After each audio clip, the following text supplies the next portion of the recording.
Քալելուց գալուց մի բան է ասում է առաջ ճանապարհով շատ էին գնում գալիս եւ բավական աշխուժեր։ Ես կարծում եմ այն ինչ կատարվեց 20 թվականին երևի ամենից ուժեղ ազդեցություն ունեցավ հենց ձեր վրա, Սյունիքի վրա, սահմանամերձ շրջանների վրա։ Բայց մենք հնարավորություն ունենք գոնե մասամբ սա շտկելու։ Եվ այդ հնարավորությունը այս ընտրություններն են։ Նոր մեկ հանդիպում ունեինք ուղղակի գյուղում եւ մի միտք ուղղակի եկավ, որ շատ է խոսում հիմա չէ պատերազմի մասին, պատերազմի սպառնալիքի մասին։ Եվ այդ սպառնալիքը տարածող հենց առաջերտին իշխանությունն է։ Մենք փորձում ենք ասել, որ բոլորս խաղաղության կողմ ենք, բայց պատերազմից խոսողները փորձում են վախ ներշնչել մեր ժողովրդի մեջ, համոզել մեր ժողովրդին, որ իրենք պատերազմի զոհ են։ Մինչդեռ իսկական ղեկավարի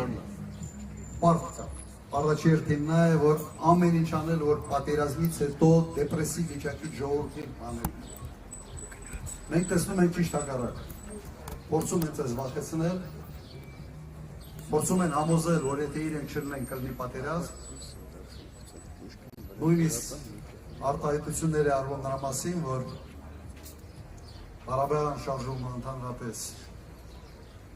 ճակատագրական սխալ էր եւ հայությունը Ղարաբաղի հետ առնչություն չուներ ընդհանրապես։ Անհետեցությունները։ Ես ծնվել մեծացել եմ Ղարաբաղում։ Երբ մի ժողովուրդ մի տեղ ապրում է, այդ ժողովուրդը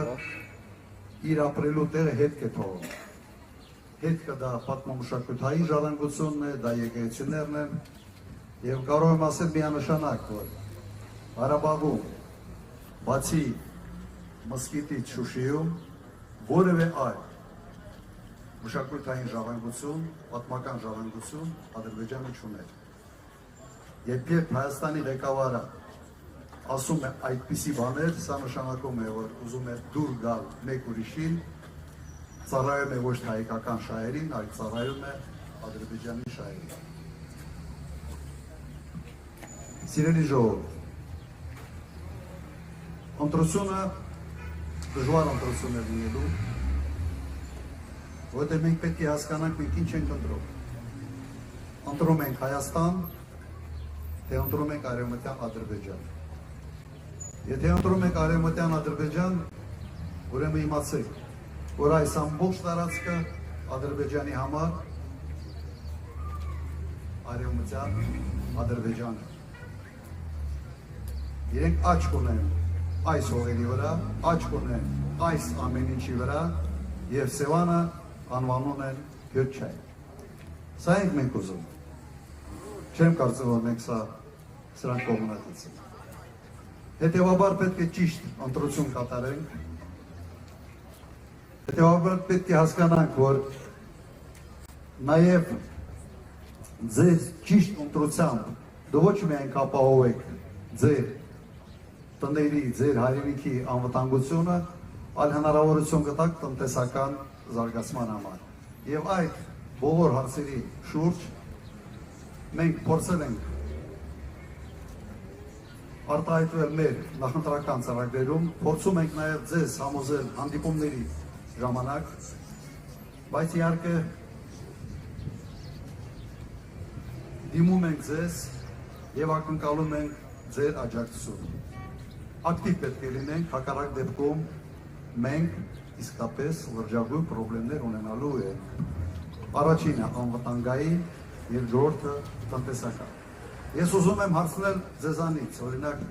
ձեր կողմերից ինչքան մարդ է արտաքին աշխատանքներում գնում Ռուսաստան եւ գալիս։ Շատ է։ Եթե լսել եք երեք Ռուսաստանի նախագահի ամուլի ասուլիսը, ուղղակի պետք է ասել, այնպիսի վտանգի տակ է դրվում Հայաստանը, այնպիսի վտանգի տակ է հայտնում մեր ԵԱՏՄ-ի անդամակցությունը,